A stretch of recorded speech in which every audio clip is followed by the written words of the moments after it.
Do you remember back when we were teens and we were online talking to people we should not have been talking to? Oh, I remember. Oh, Those yeah. AOL chat rooms. Oh, it was easily accessible, and our parents weren't really watching what we were doing online at all. They thought they were. They thought they were. The only thing I really remember them talking to me about was Craigslist and just to stay off of there. Yeah, I remember Craigslist, and Hmm. nothing on the internet is true. Thankfully, I never really went on to Craigslist, and I feel like I was just too busy watching like Charlie the Unicorn or doing some coding on MySpace. Oh, yeah, that's. Personally, it may not seem like it now, but Craigslist was a very dark and gross place. But there was like, okay, so we didn't really like Craigslist it up in high school, but there was like that brief amount of years after high school into college and a little bit after that you could use Craigslist to find things, but like a couch or like you would like sell your couch or like a Oh, you TV or can something like still do that. that. You can still do that, but it was like acceptable and safe. There's like a 4 year period of window where Craigslist was all the rage and it was fine, Yeah. and then it went dark and weird again. Still gross. Yeah, It was gross. it's gross. Anyway, welcome back to another episode of Justice For. We are your host, I'm Jackie. and I'm Sam.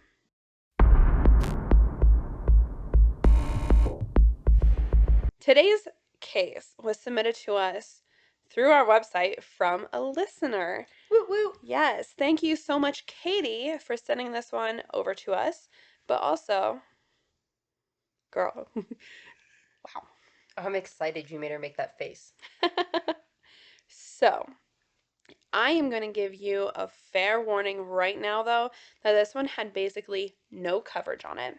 And we may actually be the very first true crime podcast to do an episode on it. Oh, could you not find any other episodes? No.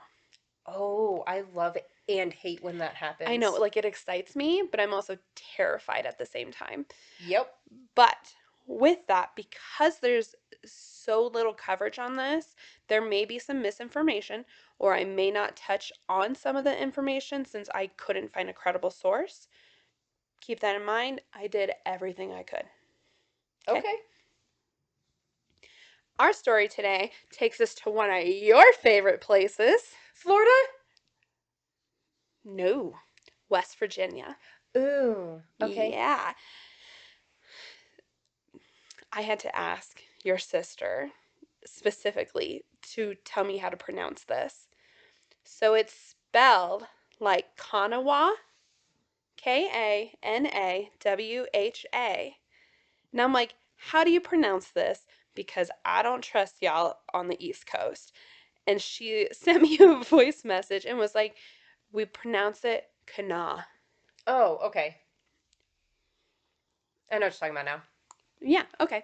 So My brain couldn't arrange all those letters together, and I was like, what is she spelling? that's fair. Okay. So our story takes place in Kanawha County. Okay. So just a big county. Cross Lanes, West Virginia is a suburb of Charleston and had a population of 9,995 in the 2020 census.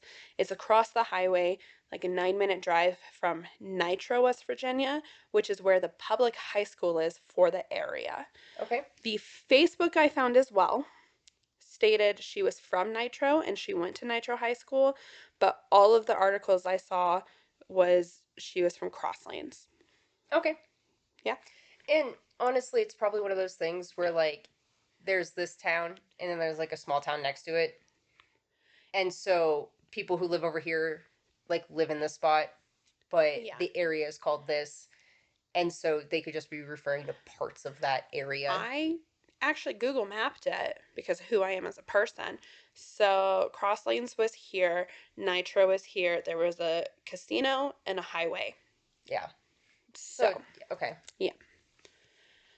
On Sunday, August 10th, 2014, a missing persons report was submitted to the sheriff's office. Her family stated that they last saw her on the 9th. Then a flyer was shared in the media and all over social media in the following days. I will read it to you super quick. If you're not watching on YouTube, we will actually put it here. This is what the flyer said. Quote, Ericka Brown, 16, was reported missing on August 10th, 2014, from the Cross Lanes area of Kanawha County, West Virginia. She is 5 feet 1 inches tall, weighs about 100 pounds, has long sandy blonde hair. It is believed Miss Brown left the house on her own, but may have been the victim of a crime after leaving. Detectives have been scouring phone records, surveillance footage, and investigating any tips received. They're asking for expanded media attention in other areas, including Wood County, West Virginia, Athens County, Ohio, and the Columbus, Ohio areas. The investigation has led them to believe she was last heading that direction in the early morning hours that Sunday. There was more to it, but it was just like numbers to call, things like that. So does she have family in Ohio? No. No. Also, just to say, like, West Virginia to Ohio isn't a weird drive-in leap. It's In my head, it was until I mapped it. it's not. It's like going to Pennsylvania, like going to Pittsburgh is like the next major city a lot of people go to, or I like also saw a that. lot of people watching you go to Kentucky. It's Mm-hmm. really only a couple hours to get out of West Virginia into the Mm-hmm. surrounding states. So it sounds crazy, but it's not that big of a leap. So where this was, it seemed more like West Virginia, Mm-hmm. like near the border. Yes. And also, why the hell is Ohio above West Virginia? That bothered me. Oh, yay. You have problems with the East Coast states the way I have problems with the Midwest. At least that one, like, geologically makes sense. Mm. Anyway, Anyway, moving on. Who's Ericka Brown? yes, please. I was Who going is. to ask you when you said she I went know, I missing, just and I'm kept all, who is going. she? I just kept going. Ericka Brown, 16-year-old. Ericka was a sophomore at Nitro High School, and she loved horseback riding. Oh. She had 2 horses.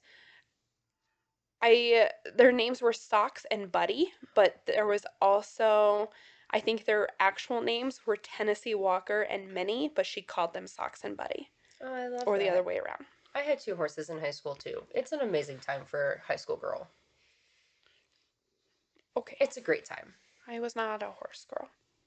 I wasn't a weird horse girl, I did not say that. but I had to make that clear for everybody. I was not a weird horse girl. But Sure. She loved her horses more than anything. She lived with her parents, obviously, sophomore in high school. Their names are David and Elizabeth. She also had an older sister, Nicole, and an older brother named David Jr., but they called him DJ. okay. Yeah. Very 90s thing. I know we're in the 2000s, but you have to think about when he was born. Yeah. As police were doing their investigation into where the hell Ericka could be, they were going through her computer and phone to find any information they could. They came across a post that she made on August 3rd. This post read like this, quote, "Seeking men, W4M, which means women for men. I'm looking for money.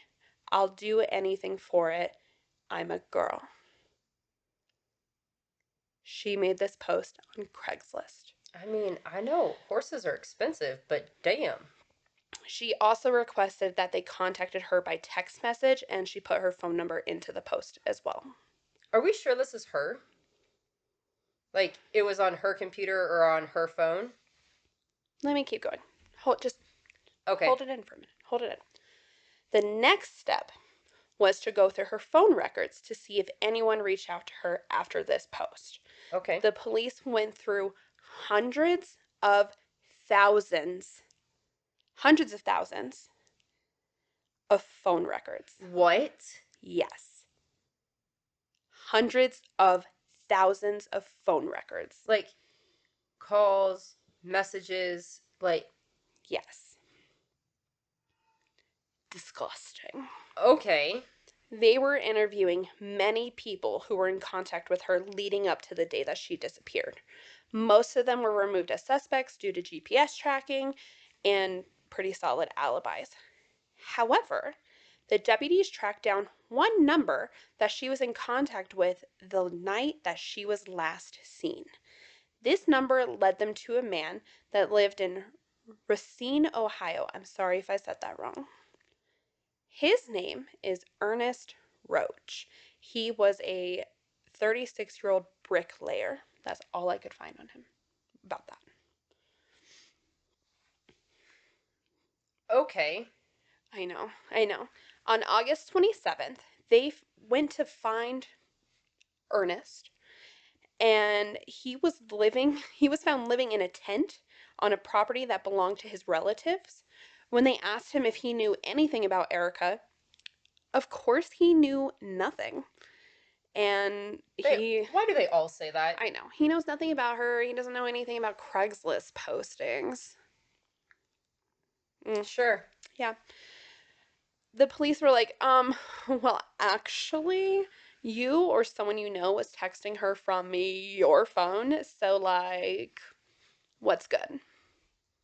Oh, and how did he respond to that? He actually maintained his innocence, that he didn't know her, but he agreed to meet up with the detectives the next day to conduct a polygraph because he was, like, definitely not lying about this. I love his confidence. Mm-hmm. I feel like it's going to be a downfall for Mm-hmm. him.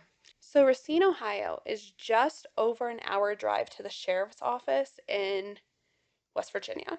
Okay. They made a plan for him to come to the station, and they just, left him to his tent. Have fun. See you tomorrow. They didn't take him in for They did questioning. not They take just him for trusted him questioning. to come back. Made him come all the way there. Yeah. He was living in a tent. So did he bring his tent with him and pitch it outside? Okay, sorry, we'll let you go. Carry on, carry on. The next day, they were preparing for his polygraph, getting ready to question him further about this. They waited and waited and waited. Guess who did not show up to do his polygraph? Shocking. I am so surprised. Crazy. When he didn't show up, they went looking for him at his tent. And wouldn't you know it? He was gone.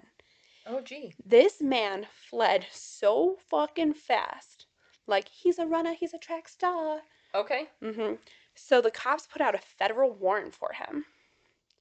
Federal. Oh, we hop, skipped, and jumped real quick. Yes, they did. Okay. On Saturday, August 30th, so 3 days later, Ernest was caught and arrested by the Ohio State Police in Washington County, Ohio, which is about an hour north from where he was living. Okay. They saw he had an arrest warrant in West Virginia, so they said, I got your ass. And they took him back to West Virginia. Right on. Yeah. And they started questioning him right away. Obviously. They got him. Where's Ericka? She's been missing for 20 days now. Where is she? He, of course, kept giving them, I don't know. I didn't do anything to her. We just met up and had sex. Oh, okay. Well, at least we've admitted that we had sex with her. Okay. So he has admitted that he knows her, has seen her, Okay. has had sex with her. Someone who's 20 years younger than him, by the way. And as a minor. Yep. And very much looks like a minor. Yeah. Yeah. She does not look 16. No. Well, while he kept giving them the runaround, a call came in from some campers who were walking along the bank of the Ohio River. They saw something really weird in the water. It was a tarp. They tried to pull it up so, like, no fish or other wildlife could get caught up in it, and it was heavy, like it was being weighed down by something. They were able to move it a bit, then they were smacked in the face with a smell. A very distinct smell. Police came out and pulled the tarp out of the water. The tarp was being weighed down by a concrete block. They released the ratchet strap that was wrapped around it, unrolled it, and inside was the very decomposed body of 16-year-old Ericka Brown. That's crazy. But good on that family for being like, hey, we don't want any fishies to get stuck. I know. There's That's good very sweet. people out there. Yeah. Her body was found in the middle of him being questioned. Oh, I love the dramatic flair. Same. When they told Ernest that her body was found 15 minutes away from his home, quote unquote home, he broke down and admitted to killing her and disposing of her body. Oh, that quick? Yeah. He just immediately was like, well, okay. Essentially, yeah. However, he would not go into detail on what actually happened. All he said was she did something to make him mad, so he strangled her. I personally have some thoughts on what I think may have happened, but we can talk about that in a minute. Okay. He also told police that August 10th, so the day that we believe everything happened, was the second time that they had met up. And the police actually confirmed all of this by matching phone records. I was about to say, did they like confirm everything with the phone records and stuff? So he only ever met up with her twice? Yeah. Okay. That's twice too many. Yeah. Yeah. Really quick, before I get any further, I'm going to take you through some of Ernest's past offenses. Okay. All right? He has some, like a crazy criminal record dating back to 1996. Okay? So just bear with me a little bit here, okay? 1996, he got in trouble for receiving stolen property. In 1998, he got in trouble for driving under the influence. In 1999, he got in trouble for speeding, and I just put LOL. I don't know why. Because it's just a random, just very random. low-level offense that's kind of Speeding. laughable. Yeah, and speeding. Mm-hmm. In 2005, he got in trouble for drug abuse, as well as having 2 children in a vehicle that were not restrained. So I'm assuming young children, not in car No seats. car seats, yeah. Mm-hmm. In 2007, he got in trouble for shoplifting in West Virginia. March 23rd of 2009, he got in trouble for importuning, which is persistent harassment of someone for or to do something, the action of approaching someone or requesting or offering sexual services, especially as a prostitute. He also, the same day, he also got in trouble for pandering obscenity involving a minor.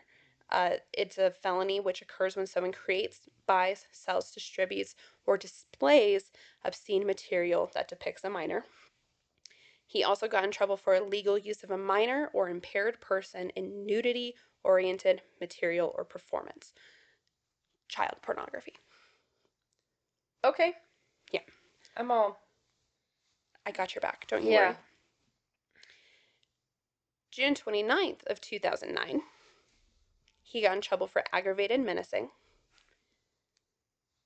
July 13th of 2009, 2 weeks later, he got in trouble for having weapons while awaiting a trial, 2 counts of fleeing and eluding, reckless operation of a vehicle, and use of a fictitious license plate or ID number, basically like a stolen vehicle. Yeah. Or putting stolen plates on a car. Mm-hmm. Or just something along those lines. A hearing was set for all of the stuff for 2009 to happen on August 11th of 2009. He ended up pleading no contest, and he actually had a bond set at $50,000, but the case got dismissed. I absolutely cannot stand it when some of the worst human beings out there just have little charges, little charges, little charges, little charges, little charges, and then they just slip through the cracks. And then they do the big thing. And it's like, no. No. I hate this. August 17th, 2009. 6 days after this hearing, he got in trouble for vandalism and escape. He was caught and initially pled guilty on December 4th of 2009, and then the case was dismissed.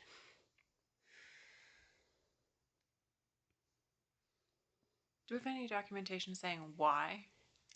I found all of the court records, and none of it explained why anything was dismissed.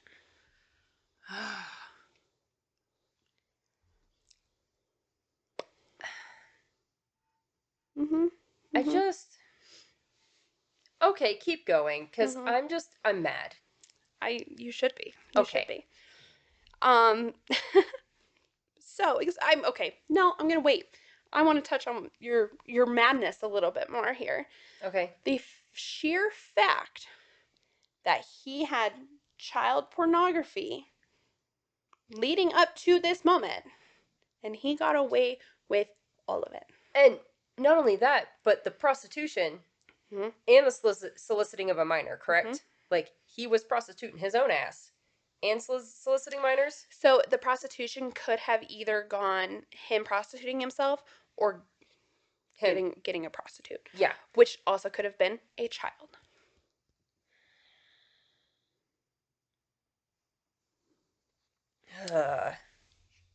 Okay. I September don't 2nd. understand how these cases were dismissed, but it's fine. It's I fine. understand. I could not find anything further than the actual court documents in the Ohio State website, which I have a link for. You're Okay. welcome. September 2nd, 2014, he was arrested for murder in the first degree. Woo! Since he, confessed. Yeah. Okay. Yay! However, since he was taken to West Virginia after he was arrested, but her body was found in Ohio, there was a decision to make. Don't worry, it's fine. I thought we were going to go into a somebody forgot about Miranda rights because he was arrested in Ohio and brought to West Virginia, and I just... No, it was just That's a where I thought we however. were No, going. unfortunately, this time. Okay. So, anyway, there was a decision to make. Was he going to be tried in West Virginia or Ohio?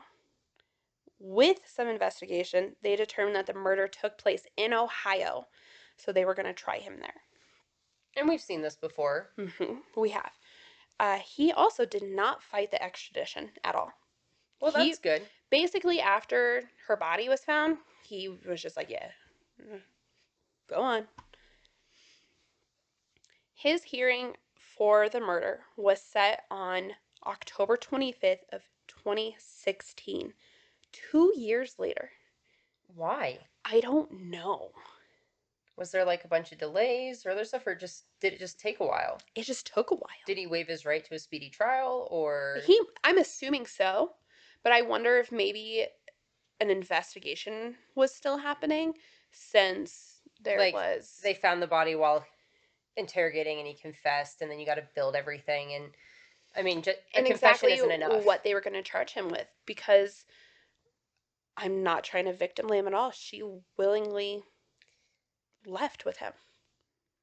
Yeah, so I mean, like the murder charges, yes, but then we also have to see if there's kidnapping charges, assault charge. Yeah, I see how there's a lot involved in it, and I'm sure she was so decomposed that they have to take the time to really kind of figure it out. Yeah.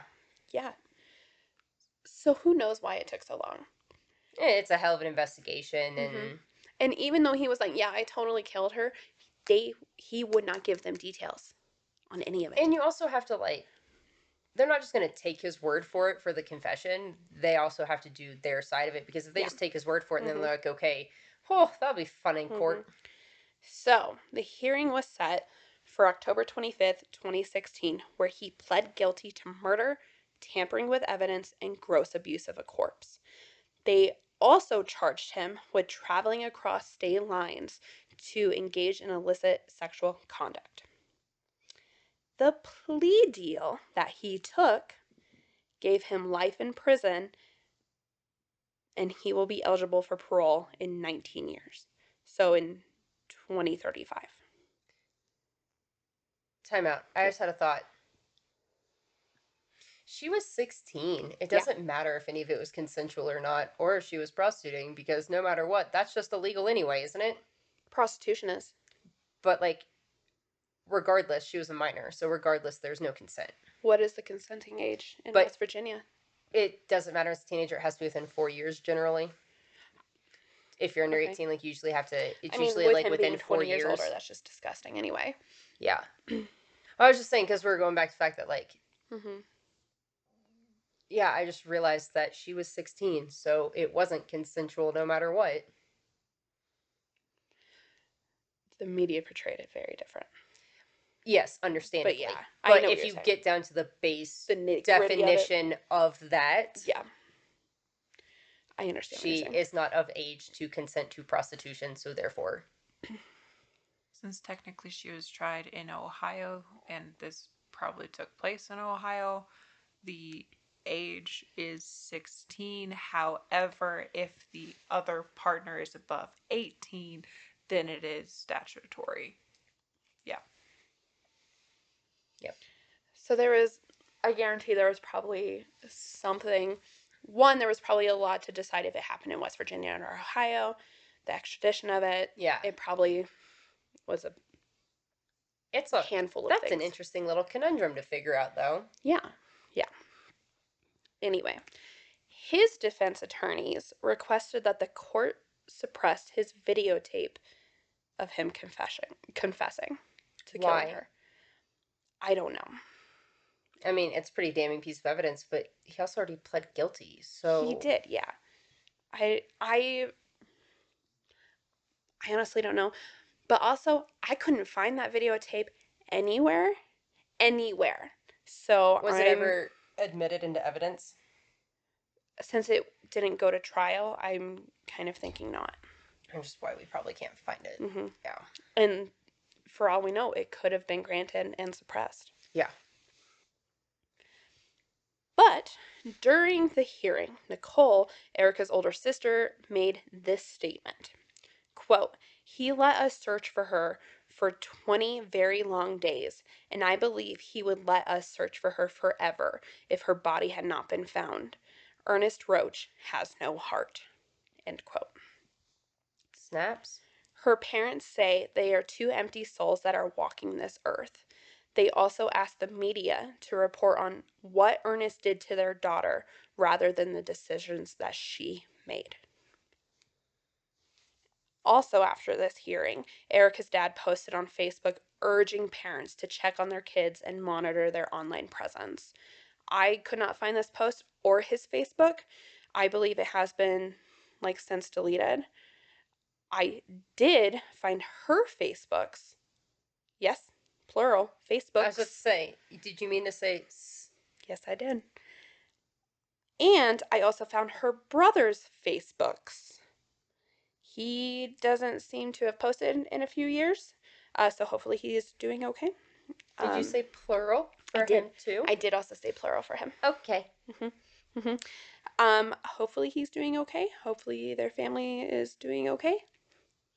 That's all I'm Okay. going to say about that. Yeah. All of the photos that I am sharing today did come directly from these profiles as well.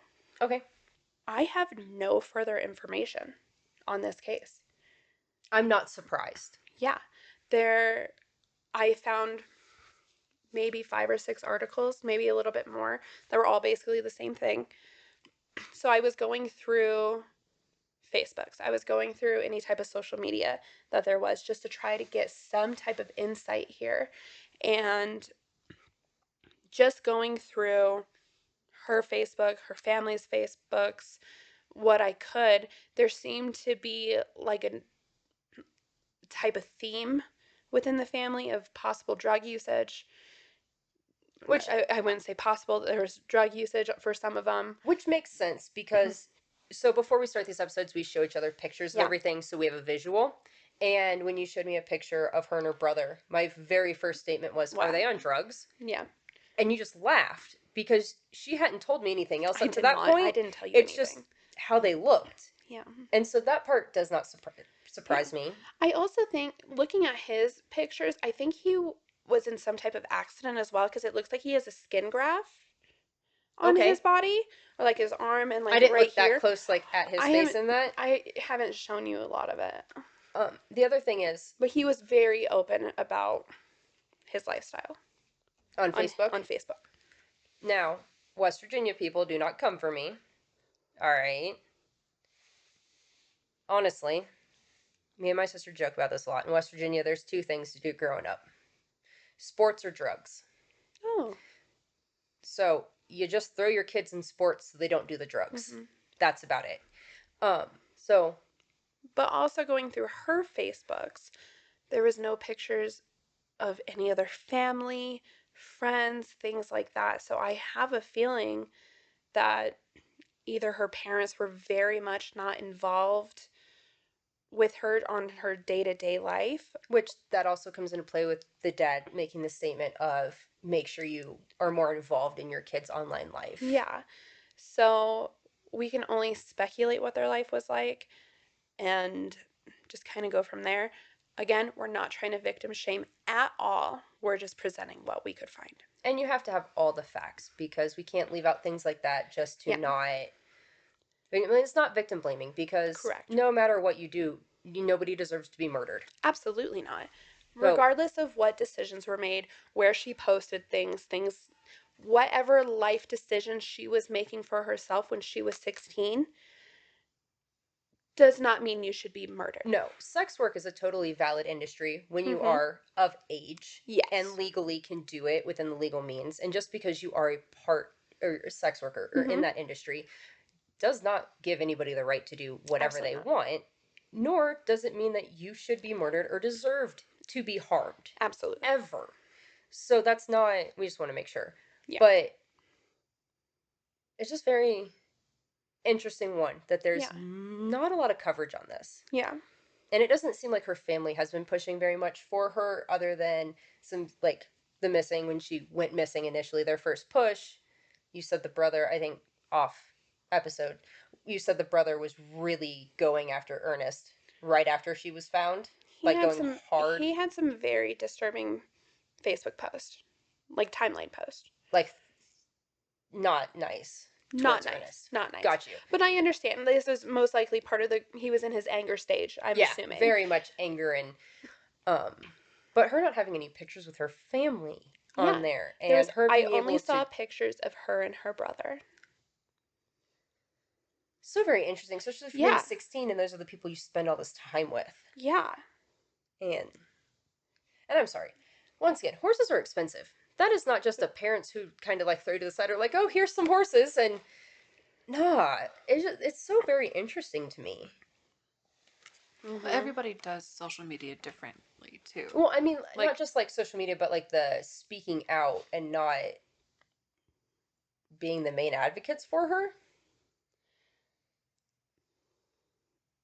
It was very strange. This was a very hard case to research. I'm not going to lie to you. But I did it. You I did found do out it, a and lot. I mean, he pled guilty, so we didn't really have a trial, so there wasn't that much on it. And in those Correct. hearings, you only get what they need to prove Yep. he did it. So yes, sometimes we will get interviews with family, but he was Whatever. homeless. So I also wonder. Okay, I want to get into theories really quick. okay, And because we need to talk about this. But before I get into theories, I also wonder because media was coming down hard on Ericka for posting on Craigslist, soliciting herself, so on and so forth. So I wonder if maybe that's why family didn't advocate more because they weren't going to be able to change people's minds anyway. And But also, not to be the ones to post the memorial is a little weird. yeah, them not being the ones to make the memorial Facebook page and it being somebody not related to the family. But also another devil's advocate, they might have just been grieving and maybe they asked someone else to do it. that is Yeah. possible. Also, devil's advocate. Amber alerts were made by a random person watching the news in Texas, It's true. not a family member. That is true. So some random people can feel an extreme attachment Yeah. to something like that and feel the Absolutely. need to do something. So I understand that as Yeah. well. So, we have zero details on what happened to her. I personally think, in my mind, is that since this was the second time that they met up, I wonder if either she said, I don't want to do this anymore, or she started asking for more money. He got upset, and like basically was like, I can turn you in, And that's and what I'm made him wondering mad. with that because he does have his previous child pornography charges and the underage prostitution. I am wondering if he either didn't want to pay her or she changed the price on him. And whenever he wasn't going to do it, like you said, went to go turn him in or say something, and he was like, "Oh no," because he'd be done after that. Yeah. That's actually very plausible. Makes a lot of sense. Yeah. That's the only thing I can think that would that she would do to upset him so much to the point of making him strangle her. You know? Yeah. Did we ever get confirmation on, like, her cause of death? They will not release her autopsy because she was a minor. Okay. And we just had the... And because we didn't go to trial, we don't have any No, we just have the hearing, Correct. and they don't always release But from from that. everything I've read, cause of death was strangulation. Was Okay. asphyxiation. Thank you. That one. Uh, I'm also wondering, since he wouldn't say anything about how it happened or what happened, if it was an accident during sex. Maybe. And, like, the trauma, like, that caused him from that happening, like, it's possible that his brain will not let him. Maybe. Or he can't bring himself, like, you know how, like, some of them, like, relive, but if it was truly, like, a thing, I could see where he just cannot actually come to saying it and doing that. None of his priors were violent. Yes, exactly why I'm thinking that, like, it could have been an accident, and because he wasn't violent in the past, and because she was a kid, and because she was a minor, like, that, the brain works really weird. Honestly, What if he cannot remember what happened? Yeah, I don't know. I have no idea. If you guys know more, if you have more articles on this, anything like that, please send them to us because I really want to know. I scoured. You know me and my research. I scour for things. Yeah. Like when I found her memorial page, I was jumping up and down, and I had some coworkers around me because I was like, "I did it! I found it!" Because good luck. Okay, y'all know that we find every single piece of information. We always go, this is going to be a short one, an hour and a half later, because we found everything. Yeah. A little bit more information, and then we'll let you get on with your day, I guess. Craigslist personals were discontinued in March of 2018 due to the passing of the FOSTA-SESTA, FOSTA-SESTA legislation in the United States. This law aimed to curb online sex trafficking by holding websites accountable for illegal activities conducted through their platforms. Great news. A few years late. Yeah. So, we did get justice for Ericka. Yes, we did. I just have so many questions still. Same girl. So many. We got justice for her, which I'm very happy about. But unfortunately, these predators are still out there. Even though Craigslist has removed their personals, people still find a way, and I'm sure there's other sites as well.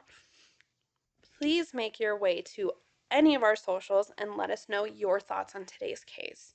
What do you think happened to make him so mad? Do you think his sentencing was fair? Do you think this could have been prevented, whether it be from the justice system dismissing his prior crimes or by her parents? Thank you so much for joining us today, and thank you again to Katie for submitting this case to us. Thanks, Katie. Yes. We're upset, though. Like, in the best way. Like, if you're gonna make us mad, this is the best way to do it. Yeah. If you want to submit a case to us, please make your way to our website at justiceforpodcast.com and go to the case submission tab. Yes. Yes. On our website, you can also find all of our socials, episodes, as well as resources. So please go there. There's a lot of stuff on there that you may or may not need, and you just want to look. Just do it. And leave us a review everywhere. Please, please, please. Please leave us reviews. We love them. We love reading them.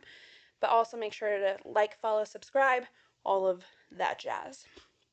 We hope everyone is having a super safe December so far. Please, please, please be safe. Please check on your children and what they're doing on their phones and computers.